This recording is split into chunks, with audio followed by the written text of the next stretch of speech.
Well, good morning. My name is Willie Watson, and this is the Morning Report. Morning Report for February 21st, 2023. A couple of days ago, I said September.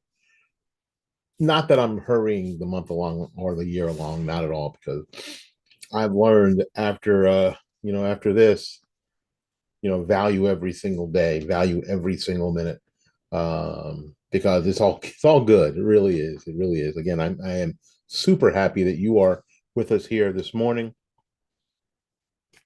We have one thing, actually a couple of things to talk about today. It's going to be a fairly brief morning report, something that you can, we're experimenting with lengths a morning report to see what you like, because we want to know, do you like the longer form, sort of like radio or TV, or do you like the shorter form, longer than a short, but not quite as long as a regular video? So we're going to experiment a little bit and to see what you like, because we want to do what you like.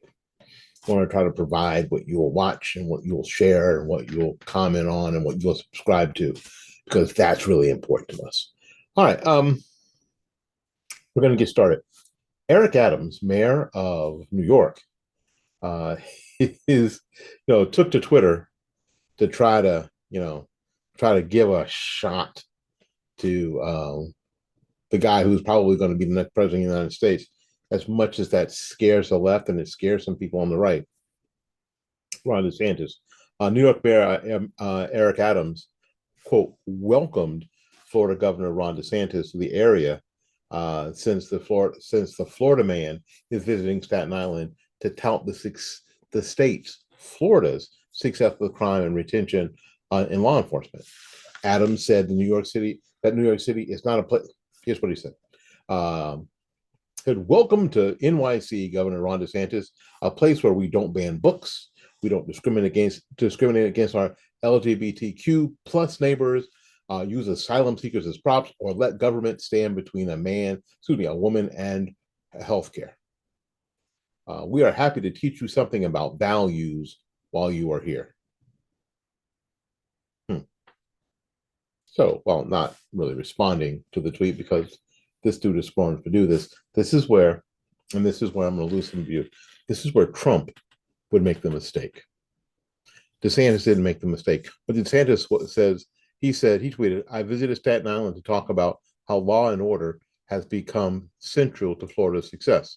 Florida leads the nation in protecting law enforcement officers, and our crime rate is at a 50-year low, while New York City saw a 23% surge in major crime in 2022. Anti-police politicians should stop catering to the woke mob. Yeah. So that's what he was there to do. That's how he commented back. And that's something that, frankly, Trump doesn't know how to do. A lot of you guys, and I have no problem with it because I was with you, support Donald Trump. If Donald Trump learned to do that, he would be formidable. Just saying, he would be formidable. DeSantis will also be visiting, of course, Chicago and Philadelphia and other American cities experiencing an increase in crime to talk with law enforcement about his state. Naturally, Democrats in those cities are not happy with the prospect of DeSantis visiting, except a few. Chicago Alderman Raymond Lopez tweeted, politicians should learn from the pro-crime environments they created instead of going after DeSantis. What he said is that this is Alderman Raymond Lopez. He tweets, our politicians are upset that Ron DeSantis is coming to Illinois today in an attempt to lure police officers to relocate to Florida. Why aren't they upset with the environment they created that is hostile to law enforcement, ignores thousands of victims, and protects criminality?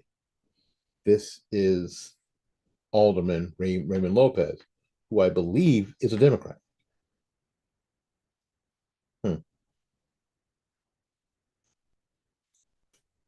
While other parts of the country are mistreating, marginalizing, and defunding law enforcement, in Florida, we continue to prioritize and appreciate our law enforcement officers, DeSantis has stated. This legislation encourages Floridians to pursue careers in law enforcement and attract high quality law enforcement officers from other states who are sick and tired of the mistreatment they experience to bring their skills to Florida. From a $1,000 scholarship to a $5,000 bonuses to $25,000 adoption incentives. We are putting our money where our mouth is, and we're backing the blue.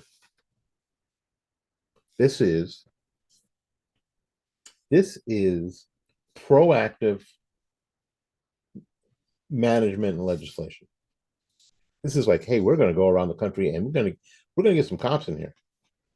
We're going to show the rest of the country, if you're in law enforcement, Florida is where you want to be. If you want to be in law enforcement, Florida is where you want to be, because we are backing law enforcement here. Now, I'm going to tell you, if you're watching or listening, there aren't pockets where crime is up or crime is a problem, because we live in a sinful, fallen world. So, of course, not everywhere in Florida is like Mayberry RFD. Of course not. That's ridiculous. And no one is saying that. What we're saying is that some of the things that are going on, like the being able to walk out of a Walmart as long as you don't have over $900 worth of stuff, it's not happening here. Simply not happening here.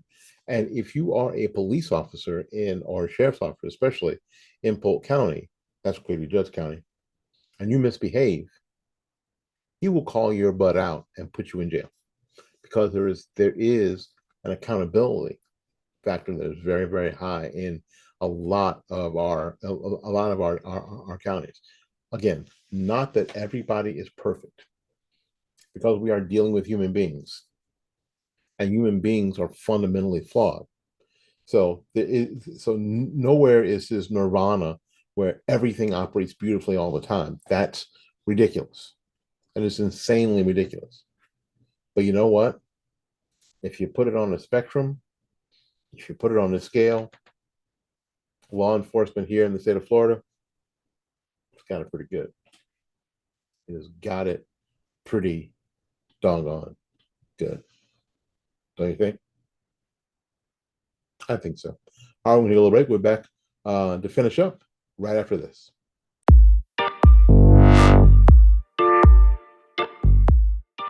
So is it okay now, because it was, during the Trump administration, it is okay to talk about the president's... yeah. We talked about mental health elderly, so let's talk about this guy's mental health. The president's mental acuity, because there's sometimes where it seems to be lacking. Have you seen... Sometimes. Yeah, sometimes it's especially bad. I'm talking about sometimes it's like really bad. Like, have you seen the picture? I was told not to take any questions. I was told not to take any questions. They're going to be mad at me. They're going to be mad at me. Mr. President, are you the president, or were you five? You see, what I want... See, the next question is... Mr. President? I was told to call on what you call it for NBC. Who's telling you to call on? That's the question that we ought to be asking. Who's telling you this? I don't understand why nobody won't ask that question. Is Jen Psaki actually the president? Who's telling you to call on these people in the media? Is Jen Psaki actually the president? Probably so.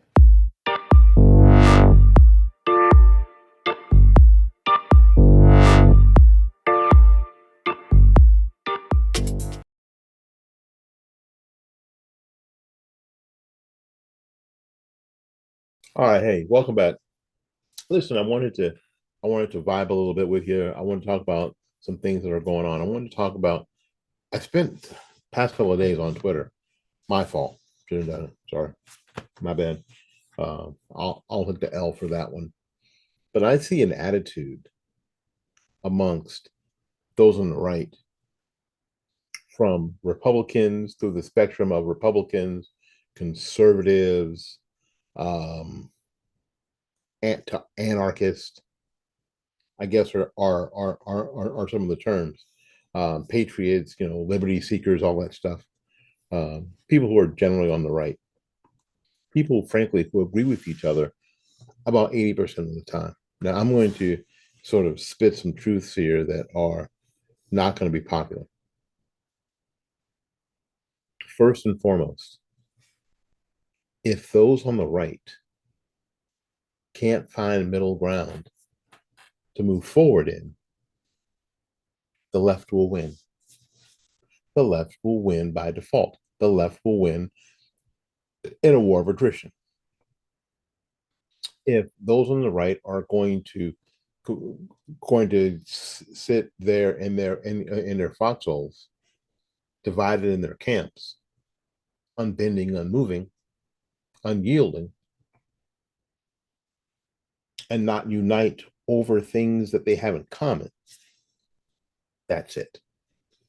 I may not be able to unite with you in the things we don't have in common. But if we have enough in common, I can walk with you. It's like that line in the Jim Croce song. If you're going my way, I'll go with you. And 80% of the way, we are headed down the right direction. Now we're not getting stuff done when you say that you want smaller, less intrusive government, and then you cheer the government on as they grow, as you don't notice that the government has not grown smaller under Republican leadership or Democrat leadership, and you refuse to acknowledge that, then yeah, we can't walk forward together there.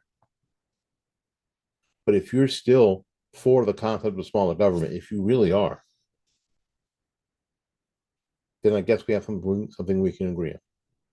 If you are still for not having government track you and and have you in servitude from the cradle to the grave, if we can agree on that, then we can walk forward on together with that. If you are someone who believes in the sanctity of life, especially in the womb, then we can walk forward on that. We can walk together in that. That's a goal that you and I can accomplish together. If you are of the mind that people who work should have their money, should have their money, should be able to take their money and do what they need to do with it for themselves and their family. If we can agree on that basic tenet, we can walk together on that. I mean, most of us, not everybody, but most of us believe that the current tax system is at the very least flawed. At the very least flawed. Now, if you believe that, we can walk together. Now, how we repair it, whether it be some sort of tweak to the current system, which personally I don't think is possible, that we can go forward with a flat tax or a fair tax or something of that nature and work those details out. If you're open to that, then we can walk. Then we can walk together. We can walk together. Now we're not going to agree on every jot and tittle because I don't believe that anybody should agree on every jot and tittle unless they actually do. I'm not going to pretend I don't. But you know what? I'm not going to dig so deep in my foxhole that I'm not going to come out and not see the bigger picture. And that's what I'm afraid of. If I was afraid of anything, there's so many people on the right who don't see the big picture.